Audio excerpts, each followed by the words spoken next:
3 నెలల క్రితం మర్డర్ చేశారు. గుండెపోటని అందరినీ నమ్మించి అంత్యక్రియలు కూడా పూర్తి చేశారు. అందరూ మర్చిపోయారు. హమయ తాము సేఫ్ అనుకున్నారు. 3 నెలల తర్వాత కట్ చేస్తే అంతా కటకటాల్లోకి వెళ్లిపోయారు. అసలేం జరిగింది? నిందితులు ఎలా చిక్కారు?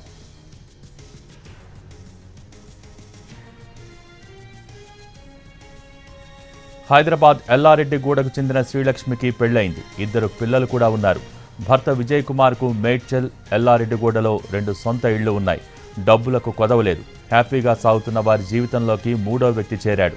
బోరబండకు చెందిన రాజేష్తో వివాహేతర సంబంధం పెట్టుకుంది శ్రీలక్ష్మి. భర్తను అడ్డు తొలగించాలని భావించి పక్కా స్కెచ్ వేసింది.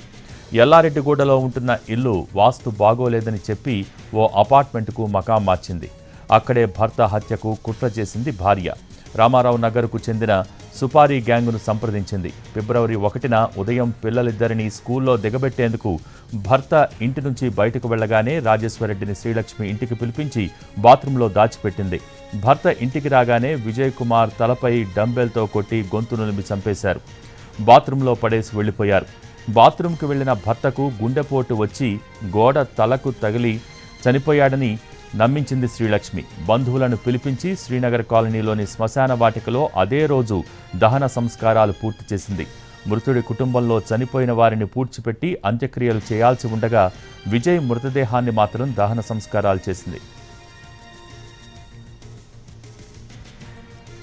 అయితే హత్య తర్వాత నిందితుడు రాజేశ్వరరెడ్డి భయంగా ఉంటున్నాడు. ఏదో ఒకరోజు నేరం బయటకు తెలిసిపోతుందని టెన్షన్ పడుతూ ఉన్నాడు. తనకు మనశ్శాంతి లేకుండా పోయిందని భావించిన నిందితుడు నేరుగా పోలీస్ స్టేషన్కు వెళ్లి విషయం చెప్పాడు. దాంతో ఈ ఘటన వెలుగులోకి వచ్చింది.